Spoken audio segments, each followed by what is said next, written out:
Ada kembali di berita satu pagi. Pemirsa, kita harus bangga nih ya karena banyak sekali atlet tanah air yang kemudian mencetak prestasi yang mendunia. Nah, misalnya saja nih ada pesilat putri Indonesia, Puspa Arumsari. Berbagai ajang bergengsi pencaksilat pernah diraihnya. Nah, berikut liputannya.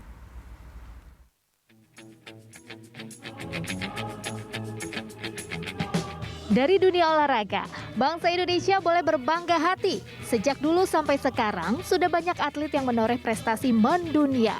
Salah satunya darah energik yang bernama Puspa Arumsari.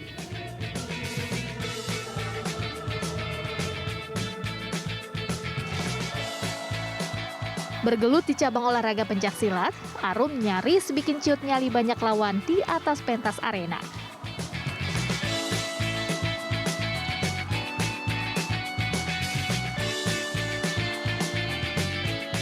Pada ajang dunia The 19 World Pencaksilat Championship 2022 di Melaka, Malaysia, Arum berhasil meraih 2 medali pada Juli lalu. 1 medali emas untuk kategori seni tunggal putri dan 1 medali perak untuk kategori solo kreatif putri. Pada ajang kejuaraan dunia pencaksilat ini, Indonesia juga berhasil menjadi juara umum dengan raihan 11 emas, 9 perak, serta 8 perunggu.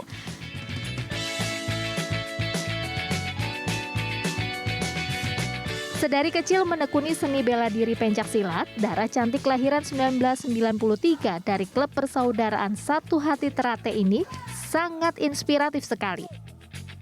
Selain jadi juara dunia kategori tunggal putri, medali emas di ajang Asian Games, SEA Games, maupun ajang bergengsi pencaksilat lainnya juga udah pernah diraih. Keren ya!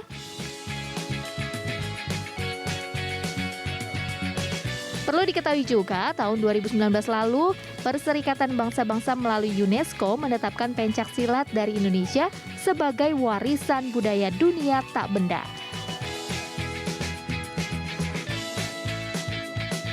Silat Betawi menjadi satu dari ratusan jenis atau aliran silat di tanah air yang cukup melegenda dan eksis sampai sekarang.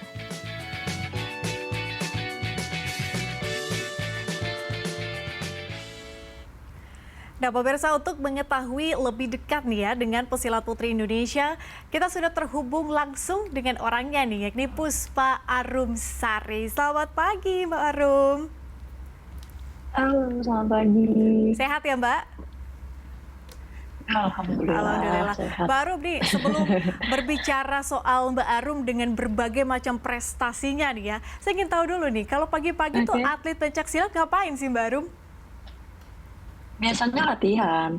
Langsung latihan Kami ya? bisa latihan jam 6 sampai jam 8 pagi biasanya sudah latihan.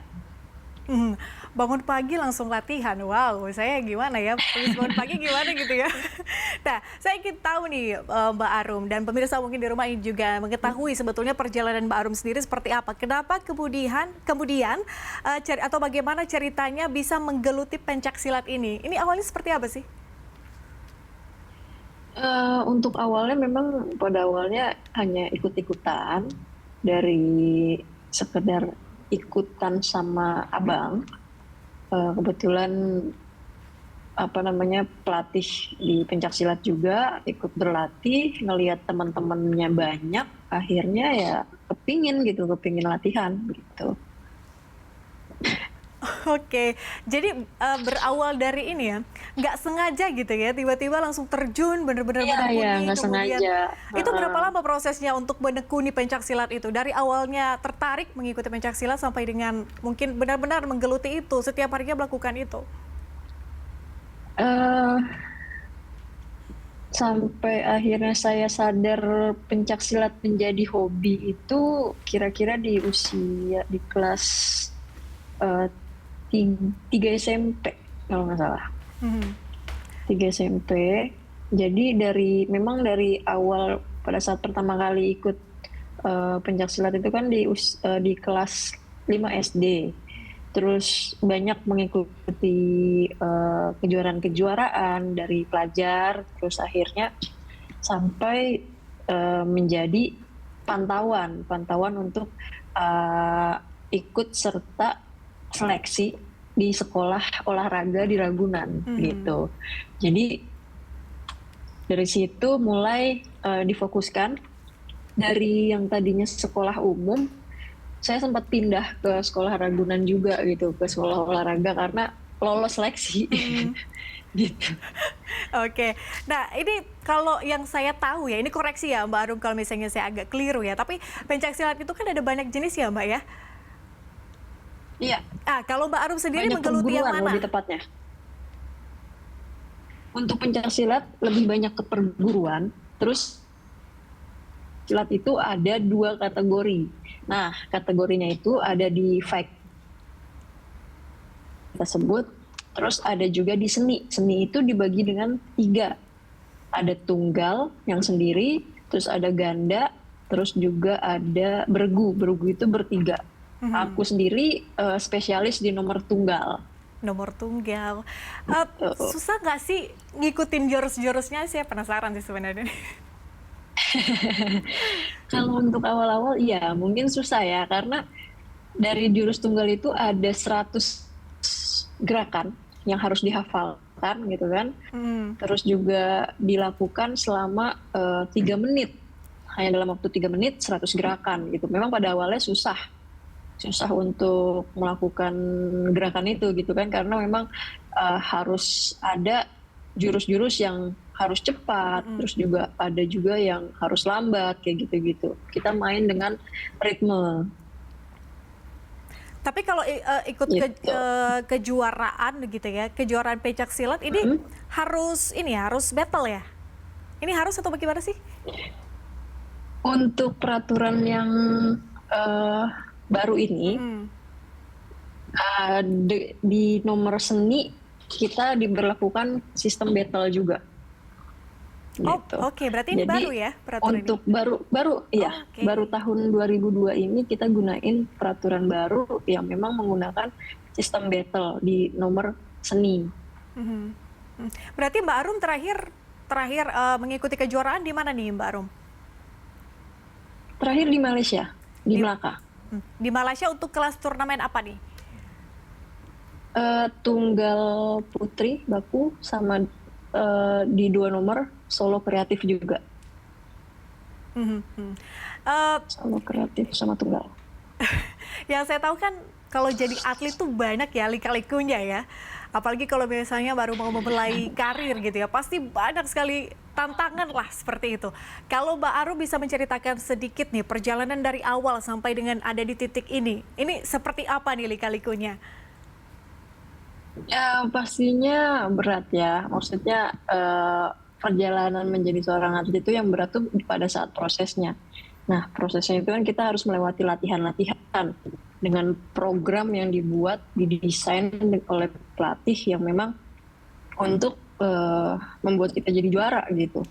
Nah di situ sih ya hanya bisa menikmati proses-proses itu karena tahu gitu tujuannya ya akan membawa kita jadi juara itu gitu kan. Jadi dinikmati prosesnya, proses latihannya yang memang berat itu gitu kan. Terus juga ditambah lagi saya termasuk lama juga gitu kan menggeluti pencaksilat dari SMP yang memang sudah difokuskan sampai dengan saat ini menghilangkan masa-masa remajanya di luar yang biasanya ya kan yang biasanya kita bisa lihatlah gitu anak-anak muda gitu kan main sama teman-teman sebayanya gitu tapi sedangkan saya sendiri gitu harus mengejar mimpi udah dari awal gitu. Tapi terjawab lah ya, terbayarkan lah ya semua usaha-usaha dulu yang kemudian masa mudanya yang tadinya remaja tuh bermain, kemudian Mbak Arum sendiri harus berlatih begitu. Artinya kan sekarang sudah ada di titik ini, bangga dong sama diri sendiri. Iya, dibilang bangga juga sih. Cuman ya tetap kita ada rasa manusiawi lah ya. Ada rasa keinginan memang, wah nggak bisa melewati masa-masa itu gitu kan.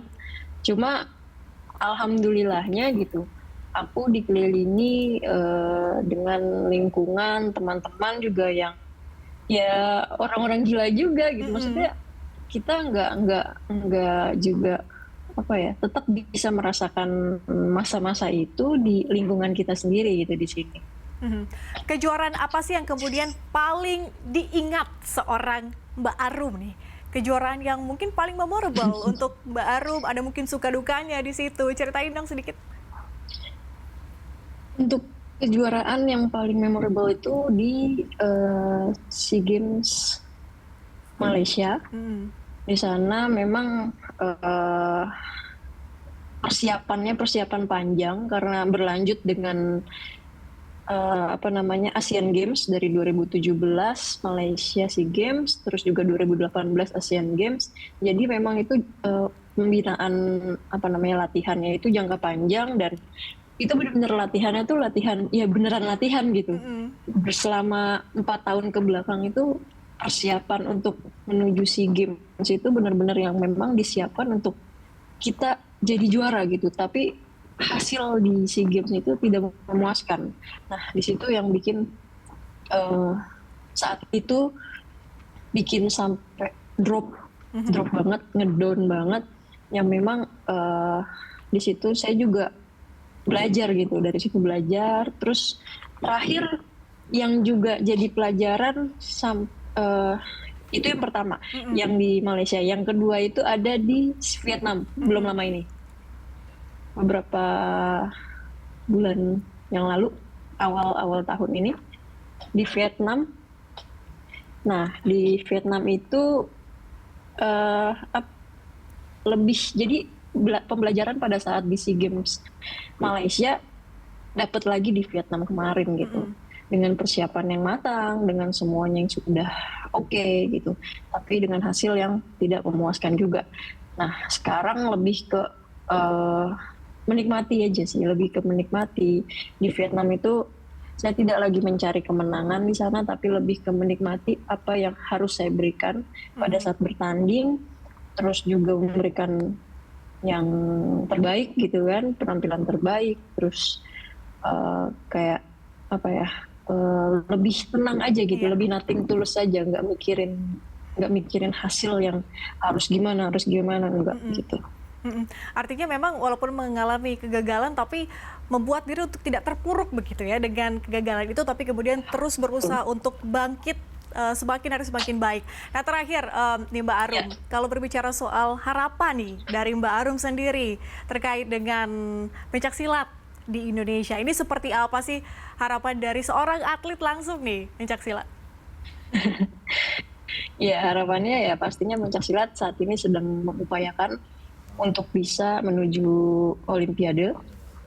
Ya kami sebagai insan pencaksilat pastinya mempunyai mimpi yang sama, berharap pencaksilat bisa dimainkan nanti di Olimpiade, minimal nanti ikutan eksebisi dulu lah ya gitu. Nah kedepannya semoga atlet-atlet pencaksilat dari Indonesia sendiri bisa terus berprestasi dan juga pencaksilat tetap mendunia. Gitu. Amin, pencaksilat mendunia. Kita aminkan doa-doanya, rencananya ke depan. Terima kasih Mbak Arum sudah bergabung bersama kami dalam Berita Satu Pagi. Sukses terus ya. Salam juga untuk teman-teman atlet lain di pencaksilat. Salam sehat Mbak Arum.